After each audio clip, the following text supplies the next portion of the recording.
कैसे हो बच्चों? मैं उम्मीद करता हूँ कि लीनियर इक्वेशन की जो हमारी पिछली क्लास थी उसको आपने अच्छे से देखा होगा और आप इक्वेशन को सॉल्व किए होंगे और आपको पहली जो मेथड है सब्स्टिट्यूशन मेथड वो समझ आई होगी। आज हम सब्स्टिट्यूशन मेथड पे ही कुछ और प्रॉब्लम्स लेके आपके सामने आए हैं। आप भी इनको जैसे जैसे मैं करूँगा आपको भी उसी तरीके से करना है। आप मेरे क्वेश्चन को राइट डाउन कर लेंगे, जिनको आता है वो वीडियो पॉज कर देंगे और फिर बनाने की कोशिश करेंगे। फिर अगर उन्हें गलती होगी तो वो फिर से वीडियो देख के उसको करेक्ट कर लेंगे। तो मैं आर एस अग्रवाल की बुक ले रहा हूँ बच्चों। मेरे पास आर एस अग्रवाल की ये वाली पुस्तक है, क्योंकि जैसे जैसे आर एस अग्रवाल नए एडिशन लाते हैं तो क्वेश्चंस की संख्या आगे पीछे हो जाती है, इसलिए मैं दिखा दे रहा हूँ। और फाइनली तुम्हें कोई मतलब नहीं कि कौन सा क्वेश्चन नंबर, मैं क्वेश्चन ऊपर लिखूंगा और तुम्हें उसको सॉल्व करना होगा, ठीक है। तो चलो बच्चों, आज हम सीखते हैं सब्स्टिट्यूशन में हम कुछ डिफरेंट टाइप्स के लेते हैं। कल मैंने लिया था, आज हम एक और लेते हैं। जैसे हम ले रहे हैं क्वेश्चन नंबर 20। चलो क्वेश्चन नंबर 20 क्या है, ये किस एक्सरसाइज का है? तो आर एस अग्रवाल की एक्सरसाइज 3B। जिनके पास ये बुक होगा वो तो मैच कर लेंगे, जिनके पास ये बुक नहीं होगा दूसरा एडिशन होगा, क्योंकि न्यू एडिशन वाले में पता नहीं ये किस तरीके से है, तो आप देख लेंगे। आपको क्वेश्चन से मतलब है। तो देखो क्वेश्चन क्या है, क्वेश्चन लिखा हुआ है 2x माइनस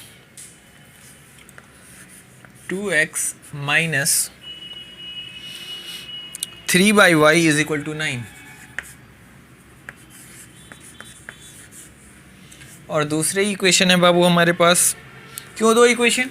मैंने आपको बताया था कि हमारे पास इक्वेशन में वेरिएबल का होना ज़रूरी है। फिर मैंने कहा था LHS और RHS that means equal to का होना ज़रूरी है, तभी वो क्या होगा, इक्वेशन होगा। अब आपके इस इक्वेशन में देखो तो कितने वेरिएबल हैं बाबू, x है और ये y है। क्योंकि दो वेरिएबल है इसलिए आपको दो इक्वेशन दिया जाएगा, नहीं तो ये सॉल्व नहीं होगा। यानी कि एक इक्वेशन को आप अगर एक इक्वेशन हो और दो वेरिएबल हो तो उसके बहुत सारे आंसर आते हैं। जैसे मैंने कल भी आपको ये बात समझाई थी, आज फिर से एक बात समझा देता हूँ। जैसे सपोज करो ये 10 है और आपसे कहे कि x की वैल्यू निकालिए या y की वैल्यू निकालिए, तो आप मुझे बताओ यहाँ पे हम x की वैल्यू क्या लिख सकते हैं? अगर हम ले लें, अगर मान लो कि हम ले लें x बराबर 5, तो y बराबर क्या रिजल्ट आ जाएगा, 5, क्योंकि 5 + 5 क्या आ जाएगी, 10। हम अगर x की वैल्यू क्या ले लें, 4 ले लेंगे, तो y की वैल्यू क्या आ जाएगी बाबू, 6 + 4 क्या आ जाएगी, 10।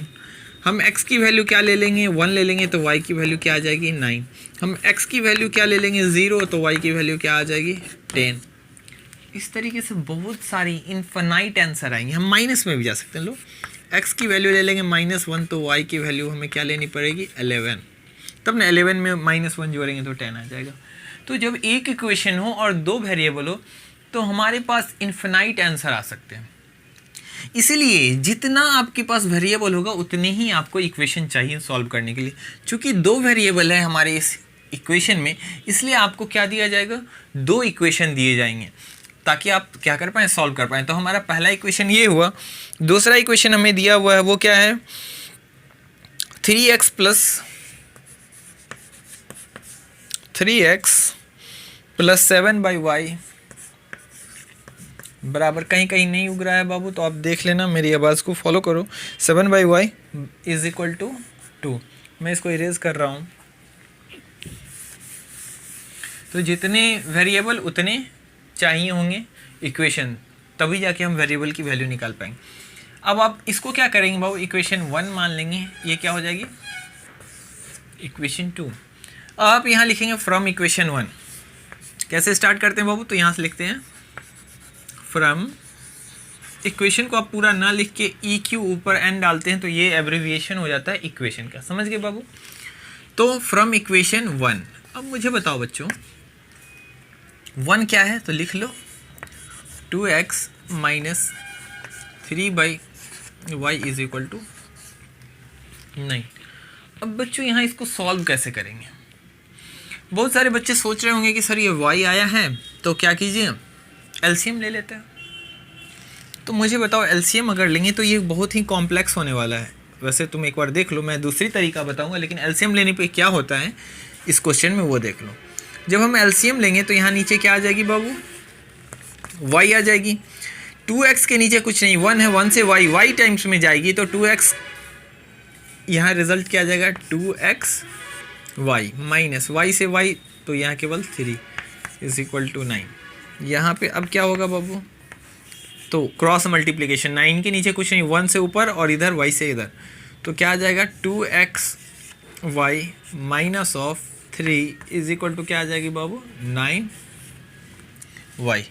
अब मुझे बताओ बच्चों 2xy plus minus 3 is equal to 9y। अब यहाँ पर एक जो वेरिएबल x था वो xy के फॉर्मेट में आ गया। अब ये और भी हमारे लिए क्वेश्चन क्या हो गई, कॉम्प्लिकेटेड हो गई।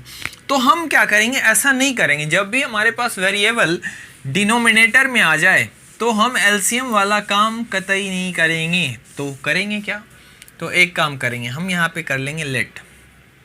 जैसे हमने यहाँ फ्रॉम इक्वेशन 1 किया ना, इससे पहले ही ये काम, जैसे ही हम क्वेश्चन में देख लेंगे कि हमारा डिनोमिनेटर नीचे में है, तो जो भी नीचे में होगा उसको हम लेट कर लेंगे। हम कर लेंगे, पहले लिख लेंगे लेट।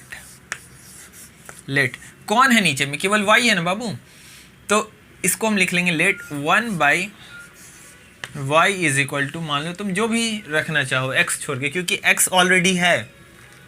1/y को तुम जो भी मानना चाहो मान सकते हो। मान लो तुम मानना चाहो k, तो 1/y इज इक्वल टू तुम क्या ले लो k। अब कोई दिक्कत नहीं है।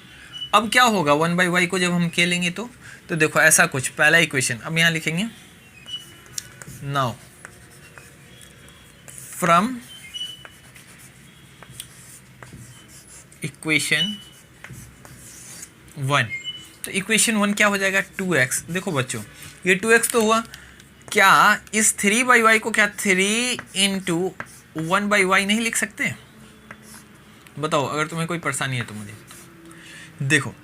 3 इंटू 1/y अगर करेंगे तो गुणा में क्या होता है, ऊपर वाले से 3 के नीचे कुछ नहीं है तो 1 है, 1 से y को गुणा में क्या होता है, ऊपर से ऊपर नीचे से नीचे, तो 3 के नीचे कुछ नहीं है तो 1 है, तो 1 इंटू वाई क्या केवल y रह जाएगा, और 3 इंटू 1 क्या 3। फाइनली ये रिजल्ट क्या दे देगा, 3/y ही देगा। समझ रहे हो बातों को। अब चूंकि हमने 1/y को क्या मान लिया है बाबू k, तो यहाँ पे 3 इंटू इतना की जगह पे हम क्या रख सकते हैं k। अब ये हो जाएगा 3k by is equal to 9। ये रिजल्ट क्या दे देगा, इक्वेशन नंबर 3। तुम समझे कि नहीं बातों को, तुम समझ पा रहे हो। चौक थोड़ा थोड़ा धुंधला हो रहा है बच्चों, तो मेरी आवाज़ों को फॉलो करो। 2x minus 3 into 1/y is equal to 9 था, तो 2x माइनस 3 1/y की जगह हम मान चुके हैं, लेट कर लिया है ना हमने बाबू। 1/y is equal to k, तो 1/y की जगह पे हम k रख सकते हैं। तो यहाँ पे 2x माइनस 3 के बराबर क्या 9। ये इक्वेशन क्या हो गई हमारी 3 हो गई, क्योंकि 1 2 तो ऑलरेडी है, तो हम आगे बढ़ेंगे तो ये इक्वेशन नंबर 3। अब ठीक इसी तरीके से हम लिखेंगे यहाँ पे फ्रॉम इक्वेशन सेकेंड, या तुम एक काम कर सकते हो बच्चों, यहाँ से किसी एक की वैल्यू निकालो तो ज़्यादा आसान होगा हमारे लिए।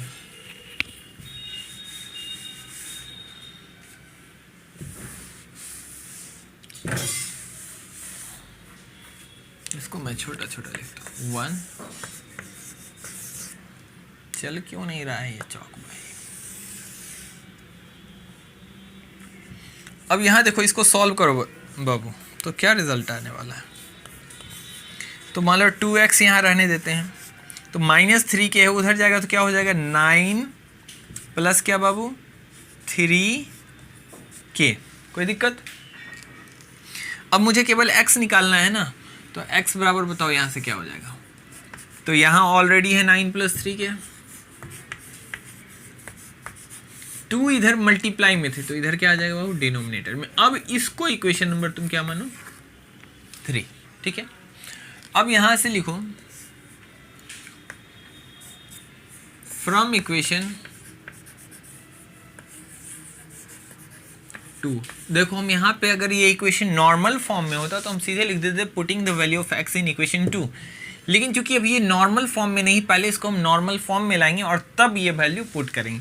तो पहले इक्वेशन 2 की बात करें तो इक्वेशन 2 क्या आया है बाबू 3x plus 7/y is equal to कितना है 2 है। अब पहले इसको भी चेंज कर लो, तो ये क्या हो जाएगा 3x प्लस 7/y को हम क्या लिख सकते हैं, 7 के, अभी मैंने दिखाया ये कैसे होता है, जैसे 3y से कन्वर्ट कैसे हो गया 3 के, क्योंकि इसको हम लिख सकते थे 3 × 1/y और 1/y को हमने माना था कि, ठीक उसी तरीके से 7y/y को हम क्या लिख सकते थे, 7 × 1/y, और 1/y की जगह हम क्या लिख सकते थे, इसलिए 7k हो जाएगा, ठीक है, इज इक्वल टू क्या 2। अब यहाँ पे x की जगह हम वैल्यू क्या करेंगे, पुट कर देंगे, तो यहाँ 3 है, x की जगह वैल्यू सब्स्टिट्यूट, इसी को बोलते हैं सब्स्टिट्यूट करना, यानी कि इसके बदले में कोई इसी के जैसा कुछ चीज़ ला के रख देना जो इसकी रिक्वायरमेंट को। तो x के बराबर में देखो ये चीज़ें हैं ना, मैथ्स में जो ये बराबर का साइन है ये बताता है कि इधर जो चीज़ें हैं वो इस पूरे के क्या है, बराबर है। तो यहाँ पे बीच में बराबर साइन है ना, तो x बराबर ये, यानी कहीं x अगर हो तो उसकी जगह हम इतनी वैल्यू रख सकते हैं। तो यहाँ 3x है, हम x के जगह ये वैल्यू उठा के क्या कर रहे हैं, रख रहे हैं, यही है इसी सब्स्टिट्यूट की वजह से, यानी कि x का सब्स्टिट्यूट हो गया। इस इक्वेशन के मेथड को हम बोलते हैं, इस प्रोसेस की वजह से, क्योंकि हमने यहाँ सब्स्टिट्यूट किया है x की वैल्यू को या किसी वेरिएबल की वैल्यू को, इसलिए इसको सब्स्टिट्यूशन मेथड बोलते हैं। समझ गए बच्चों। अब जैसे ही x को हमने सब्स्टिट्यूट किया इसकी वैल्यू से, तो देखो अब हमारे पास जो वेरिएबल केवल रह गया वो क्या हो गया, k के फॉर्म में, और कोई वेरिएबल है नहीं है। अब एक इक्वेशन एक वेरिएबल आसानी से सॉल्व हो जाएगा। देखो बच्चों, जब भी मैंने तुम्हें बताया था कि x के पास अगर सिंगल वैल्यू हो तब तो तुम रख सकते हो मल्टीप्लाई के फॉर्म में, लेकिन अगर प्लस माइनस करके वैल्यू हो तो उनको ब्रैकेट में रखना है, जिससे तुम्हें दिक्कत ना हो। अब 3 देखो ब्रैकेट के बाहर है तो 3 की गुणा होगी इन सब से, ठीक है, तो गुना करोगे तो 9 3 क्या आ जाएगी 27, प्लस 3 3 कितनी आएगी बाबू, 3 3 9,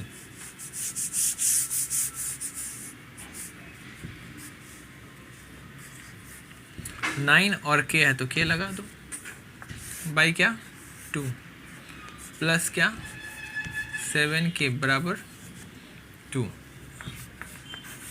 अब यहाँ पे क्या होगा बाबू, तुम क्या लोगे, एलसीएम ले लो, तो क्या आएगा ये 27 प्लस 9k, यहाँ होल 2 रहेगा, तो 2 से 2 1 टाइम्स में, इसलिए इतना का इतना लिखा गया, लेकिन 7k के नीचे कुछ नहीं, 1 है, 1 से 2 2 टाइम्स में, तो 2 से 7k को गुना करेंगे तो क्या आ जाएगा बाबू 14k बराबर में क्या आ जाएगा 2। अब बच्चों मैं इधर वाली चीज़ों को इरेज कर रहा हूँ।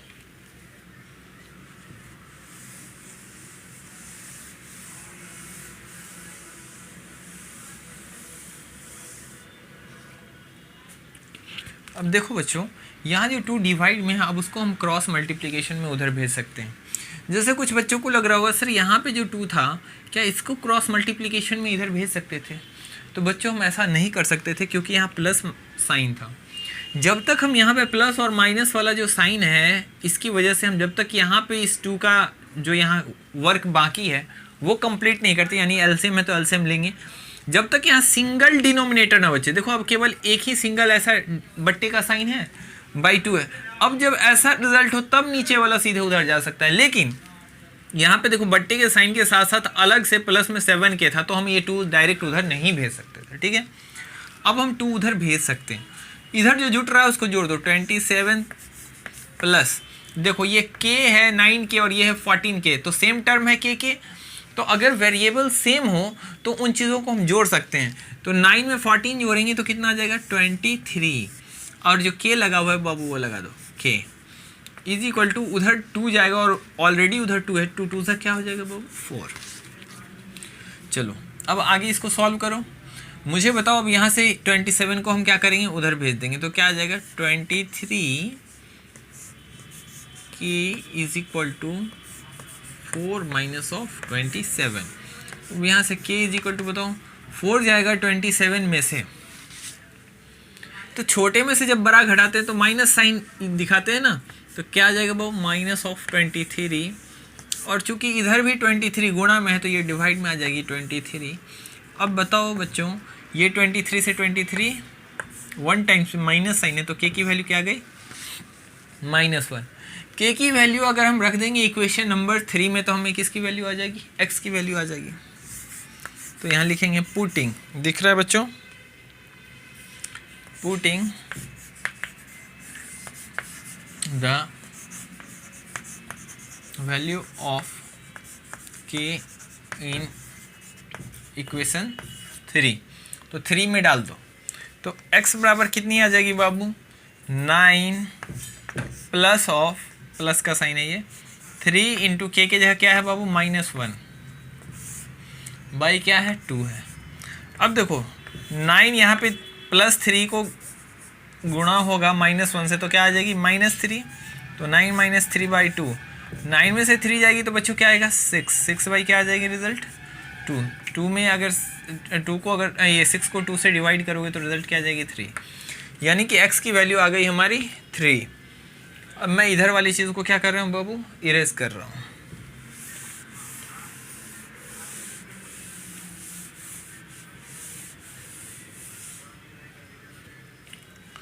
अब देखो x की वैल्यू तो यहाँ आ गई, देयरफॉर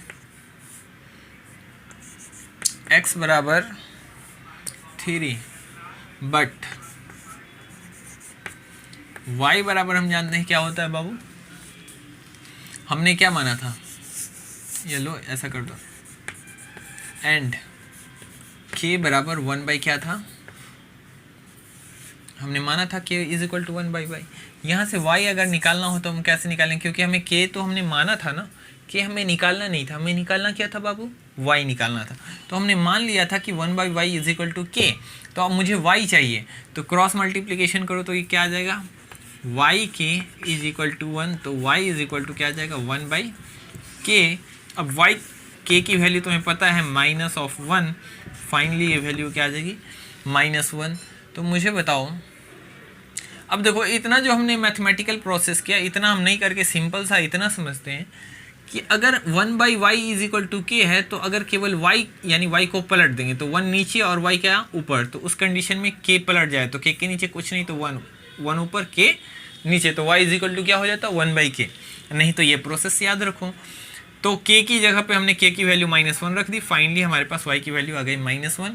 तो यहाँ से लिख सकते हो hence x is equal to 3, y is equal to -1, यही हमारा क्या हो गया आंसर। तो जब भी डिनोमिनेटर में अगर वेरिएबल आ जाए, कांस्टेंट आए तो कोई दिक्कत नहीं है, हम एलसीएम लेके उसको क्या कर सकते हैं, साइड कर सकते हैं, जैसा कि मैंने पिछले वीडियो में आपको दिखाया था। बट बच्चे इसमें फंस जाते हैं कि क्या करें, तो जब वेरिएबल नीचे आए तो उस कंडीशन में आप उसको क्या करिए, लेट कर लीजिए, जैसे हमने 1 बाई वाई को क्या कर लिया, लेट कर लिया के, ठीक है। रिजल्ट क्लियर, अब दिक्कत होगी नहीं होगी ना। चलिए अब बनाइए एक और क्वेश्चन मैं आपको देता हूँ। चलो बच्चों, हमने एक और क्वेश्चन लिया है। पिछली बार हमारे पास केवल एक वेरिएबल डिनोमिनेटर में था, तो अब बच्चों की समस्या है सर जब दोनों वेरिएबल डिनोमिनेटर में होगा तो कोई बात नहीं बच्चों, हम दोनों को मान लेंगे। तो इस बार हमने इसीलिए दोनों ही वेरिएबल को नीचे डाल दिया। तो 9 by x minus 4 by y is equal to क्या 8, 13 by x plus 7 by y is equal to 101। आपके क्वेश्चन में यहाँ ये लिख देता है x is not equal to 0, y is not equal to 0। तो आप सोचते हैं ये क्यों दिया हुआ है। देखो बच्चों, ये इसलिए लिख दिया है कि आप जानते हैं ना कि x और y जो है वेरिएबल है, यानी इसके जगह कोई भी वैल्यू आ सकती है। तो बुक वाले ने पहले ही लिख दिया है क्वेश्चन वाले ने कि आप x और y कुछ भी हो लेकिन 0 नहीं होगा, इसलिए x जो है सो not equal to 0, y not equal to 0। क्यों? क्योंकि अगर x 0 होगा तो ये 0 से किसी में हम डिवाइड नहीं देते हैं, तो ये क्वेश्चन ही इनवैलिड हो जाएगी। और 0 से किसी चीज़ में क्यों नहीं डिवाइड देते, ये मैंने तुम्हें बताया था। देखो मैंने बताया ना, जैसे मान लो 13 बाई एक्स है और x अगर 0 हो जाए, और मान लेते हैं कि 13 कितने टाइम्स चला जाए, k टाइम्स 0 से, वैसे जाएगा नहीं, इन्फिनाइट टाइम्स तक भी 0 से हम आगे नहीं बढ़ेंगे, लेकिन मान लेते हैं कि कुछ ऐसे समय आया जहाँ k कट गया k टाइम्स में। लेकिन मुझे बताओ, अगर इसको क्रॉस करेंगे 13 इज इक्वल टू, तो 0 इंटू क्या आ जाएगी k। अब 0 इंटू k तो 0 हो जाएगी, और ये 13 और बीच में बराबर का साइन, ये कभी संभव है? ये संभव नहीं है, इसलिए ये संभव नहीं है। समझ गए रीज़न? चलो, तो इसलिए ये यहाँ पे क्वेश्चन में लिख देते हैं, जब भी वेरिएबल कहीं नीचे होता है तो वो कह देते हैं कि ये 0 के बराबर नहीं है। समझ गए? तो अब इस बात का वैसे कोई मतलब नहीं था, तो आप बस इतना समझ लिए कि ये सब 0 नहीं है, नहीं तो क्वेश्चन ही क्या हो जाएगा, इनवैलिड हो जाएगा, क्योंकि 0 आ जाएंगे तो हम कुछ नहीं निकाल पाएंगे। अब जब ऐसा हो गया तो अब हम क्या करेंगे, यहाँ से लेट करेंगे।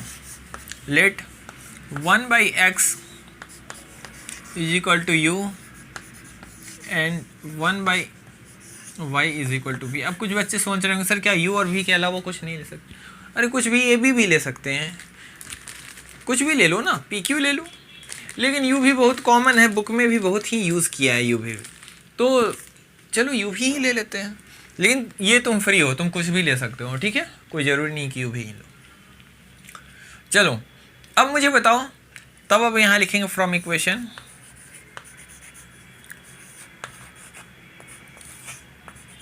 इक्वेशन 1 से मुझे बताओ 1/x अगर u हो गया तो यहाँ 9x को हम क्या लिखेंगे?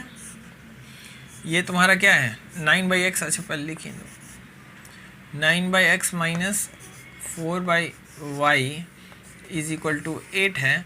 ये क्या हो जाएगा 1/x चूँकि u है तो 9u माइनस ऑफ क्या हो जाएगा बाबू 4, 1/y को भी लिखा है 4 भी बराबर 8। अब इस इक्वेशन को तुम क्या मानोगे बच्चों?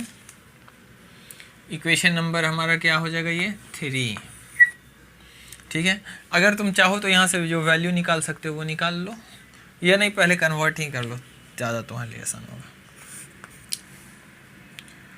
फ्रॉम इक्वेशन 2, तो 2 से क्या है बाबू, ये कितना दिया हुआ है 13/x plus 7/y is equal to 101। चूँकि 1/x को हमने u माना है तो ये क्या हो जाएगा 13u प्लस 1/y को हमने भी माना है तो 7 इंटू 1/y हम इसको लिख सकते हैं 7/y को, तो 1/y को हमने भी माना है इसलिए क्या हो जाएगा ये 7 भी इज इक्वल टू क्या 101। इसको इक्वेशन नंबर 4। अब यहाँ हम लिखेंगे नाउ फ्रॉम, अब देखो हमारे पास जो ये इक्वेशन आया 13u प्लस 7 भी बराबर 9u माइनस 4 भी बराबर 8। अब ये देखो हमारे पास एकदम जैसा हम एक्स वाई के फॉर्मेट में बनाते थे वैसा ही आ गया पैटर्न। अब यहाँ कोई भी डिनोमिनेटर में नहीं बचा, आसानी से क्या कर सकते हैं सॉल्व कर सकते हैं। तो अब हमारे लिए 3 और 4 को ही सॉल्व करना है और हमें किसकी वैल्यू निकालनी है u और v की। जब u और v की वैल्यू आ जाएगी तब हम फाइनली वहाँ से x और y की वैल्यू क्या करेंगे निकाल लेंगे। तो चलो नाउ फ्रॉम इक्वेशन अब क्या लिखने वाले हैं, तो हमें अब 1 2 से काम नहीं है, हमें काम किससे है 3 और 4 से। तो नाउ फ्रॉम इक्वेशन 3, तो इक्वेशन 3 में क्या है बताओ,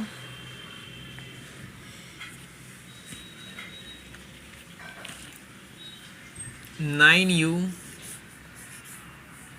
minus of 4v is equal to क्या है 8 है।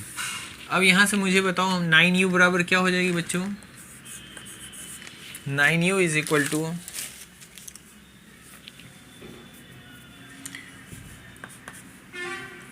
8 प्लस ऑफ 4v हो जाएगी और यहाँ से u इज इक्वल टू क्या आ जाएगा बाबू 8 प्लस 4v बाई 9। और इसको इक्वेशन नंबर हम क्या मान लेंगे, तो हम लोग कहाँ तक मान चुके हैं 4 तक, तो इसको हम क्या मानेंगे बहुत 5 इक्वेशन, ठीक है। यहाँ डायरेक्ट इम्प्लाइज का साइन है, इसको जरूर देना। चलो इसको तैयार कर लो। अब हम लिखेंगे क्या, नाउ फ्रॉम इक्वेशन 3 हो गया। अब हम यहाँ लिखेंगे putting the value of u in equation. u का आप किस में डालेंगे, देखो 3 से निकालें तो 3 में मत डाल देना, ये u की वैल्यू कहाँ से, ये 3 से ना, और अगर तुम फिर से उसको 3 में डाल दोगे तो रिजल्ट 0 दे देगा। तो जिससे हम वैल्यू निकाले हैं उसमें अभी नहीं डाल सकते हैं, किस में डालेंगे, तो दूसरे में, तो 4 वाले में डालेंगे। इन इक्वेशन क्या u इन इक्वेशन 4, तो इक्वेशन 4 में जब डालेंगे तो क्या होगा, तो देखो 13 पहले लिख लो 13u प्लस 7 भी बराबर क्या है 101। वैसे मुझे डायरेक्ट ही 13 इंटू यू लिखना चाहिए, लेकिन फिर भी तुम यहाँ पे देखो अब ये क्या हो जाएगा 13 इंटू यू की जगह हम चूँकि वैल्यू रख रहे हैं यू की वैल्यू कितनी है 8 प्लस 4 भी, ये हो गया सब्सटीट्यूट करना, यू के बदले में हम ये रख सकते हैं प्लस अब क्या 7 भी बराबर 101। ऐसा करने से क्या हुआ बच्चों, पहले ये इक्वेशन में 2 वेरिएबल थे u और v था, लेकिन जब हम u को सब्सटीट्यूट कर दिए तो u की जो सब्सटीट्यूट सब्स्टिट्यूट वाली जो वैल्यू थी वो किस फॉर्मेट में थी, भी के फॉर्म में। तो हम अब जब यू के जगह पे क्या रख दिए, भी रख दिए, यू की जगह पे वो वैल्यू रख दिए, तो अब ये भी के फॉर्म में आ गया और यहाँ पहले से ऑलरेडी भी में था। अब हमारे पास एक इक्वेशन है और क्या है, एक वेरिएबल है, तो हम आसानी से क्या कर सकते हैं, वैल्यू निकाल सकते हैं। चलो तुम लोग आगे बनाओ। चलो बच्चों तो आगे सॉल्व करते हैं। तुमने अगर सॉल्व किया तो ठीक है, नहीं तो चलो आगे सॉल्व मैं ही करता हूँ। अब देखो यहाँ पे मैंने कहा था कि आप ब्रैकेट ले लेना जब तुम यू की जगह पे वैल्यू ये जो पुट कर रहे हो, तो अब यहाँ ब्रैकेट ले लो ताकि दिक्कत ना हो। अब 13 को क्या करना है, गुना करना है, तो करो। 13 8 जा कितना होगा,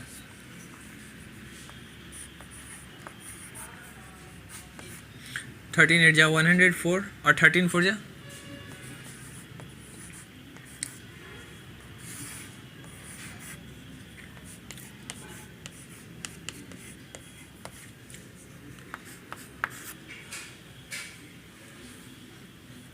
अब देखो बच्चों हमें क्या करना है, एलसीएम लेना है।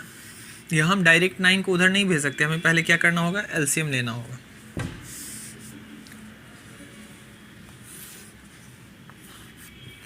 तो इधर 9 के ऊपर वाला टर्म तो ऐसा ही रह जाएगा।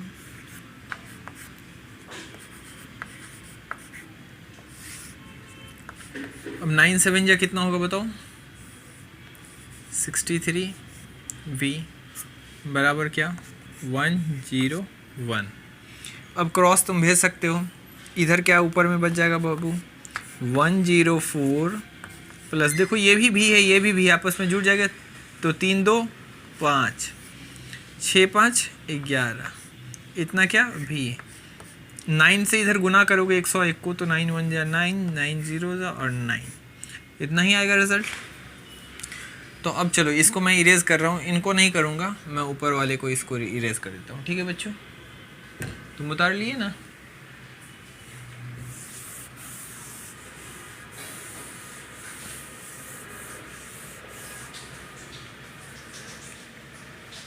देखो हमारे पास जो वैल्यू आई है वो है 104 प्लस ऑफ 115 भी is equal to 909।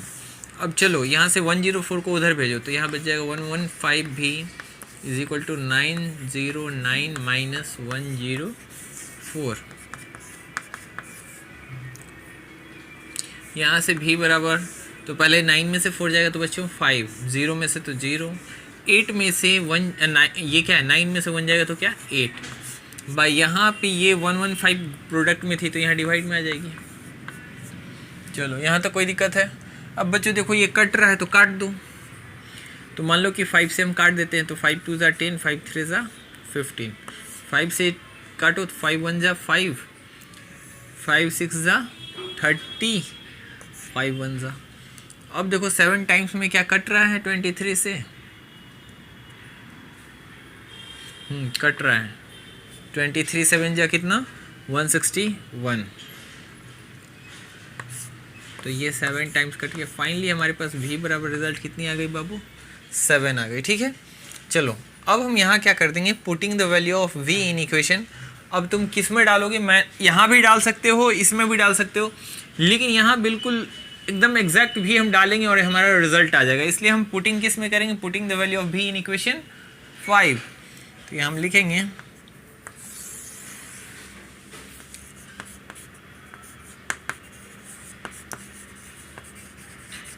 the value of v in equation 5। तो v की वैल्यू इक्वेशन 5 में डाल देंगे तो u बराबर कितना आ जाएगा बच्चों, 8 प्लस 4 इंटू वी है ना, v की जगह कितना आया है 7, बाई कितना है 9। अब बताओ 8 प्लस 7 4 जा 28, जोड़ दो कितना आ जाएगा 36 बाई 9, 9 से 36 कितने टाइम्स में बाबू, 4 टाइम्स में, यानी u बराबर कितना आ गया हमारे पास 4। समझ गए, मैं नीचे वाला भी इरेज कर रहा हूँ, हमें यहाँ u और v की वैल्यू आ गई। अब देखो यहाँ पे देयरफॉर यहाँ तुम कह सकते हो u बराबर 1 बाई u बराबर 4 एंड v बराबर कितना आ गई 7। लेकिन u और v तो हमें निकालना नहीं था, हमें तो निकालना था x और y। तो अब क्या है, नाउ तुम्हें पता है, क्या पता है कि u 1/x बराबर क्या हमने माना था u, और 1/y बराबर हमने क्या माना था v। तो 1/x तो रहने दो, u कितना है बाबू यहाँ पे 4, 1/y भी कितना है 7। अब देखो हम केवल x लिखेंगे तो इसको पलट रहे हैं, यानी कि यहाँ जो न्यूमरेटर है इस पूरे को क्या, यहाँ जो डिनोमिनेटर इसको न्यूमरेटर में और जो न्यूमरेटर में उसको डिनोमिनेटर में, चूँकि 1 है ऊपर न्यूमरेटर में तो 1 को अगर डिनोमिनेटर में लिखने की कोई आवश्यकता नहीं, इसलिए ये x हो गया। तो इधर वाले को अगर पलटेंगे तो इसको भी पलटेंगे, तो 4 के नीचे कुछ नहीं है 1 है, अगर इसको पलटेंगे तो क्या आ जाएगा 1/4। इसी तरीके से यहाँ पे 1/y इज इक्वल टू क्या है, 1/y इज इक्वल टू 7 है। तो अगर हम पलट के y लिख देते हैं तो ये पलट के क्या हो जाएगा 1/7 हो जाएगा। समझ गए, यानी हैंस लिखोगे, hence x is equal to 1/4 and y is equal to 1/7। यही हमारा क्या हो गया, आंसर हो गया। तो बच्चों तुम समझ पाए कि किस तरीके से अगर दो वेरिएबल हमारा नीचे हो तो हम दोनों को एज्यूम कर लेंगे, फिर दोनों को क्या करेंगे, स्टेप बाय स्टेप सॉल्व करते जाएंगे। खुद ब खुद हमारा जो हम लेट करके लाएं, जैसे 1/x को हमने u माना, 1/y को हमने v माना, तो u और v की वैल्यू आ जाएगी। जब वो वैल्यू आ जाएगी फाइनली अंत में हम फिर क्या करेंगे, 1/x बराबर u करेंगे, फिर 1/x के जगह u की जो वैल्यू आएगी वो रख देंगे। इनको उल्टेंगे तो इधर वाली चीज़ भी उलट जाएगी, तो 1/x से ये x हो जाएगा, और 4 अगर सिंपल 4 था तो 4 के नीचे कुछ नहीं तो 1, तो उलट के 1/4। ठीक वैसे ही y की भी वैल्यू आ जाएगी। आई होप बच्चों आप अच्छा समझ पा रहे होंगे कि सब्स्टिट्यूशन जो है बहुत ज़्यादा दिक्कत वाली बात नहीं, बस हमें स्टेप बाय स्टेप काम करना है। क्वेश्चन देख के घबराने की बिल्कुल भी आवश्यकता नहीं है। ठीक है, एक टाइप और है, अगर आप कहेंगे तो मैं उसको भी बता दूंगा। ठीक है, मैं इसको इरेज कर देता हूँ, टोटल पूरा अगर आपने उतार लिया है तो मैं इरेज कर रहा हूँ। चलो बच्चों, तो आज की क्लास हम यहीं समाप्त करते हैं। अब मिलते हैं हम अपने नेक्स्ट लेक्चर में, तब तक के लिए तुम लोग मन लगा के पढ़ो।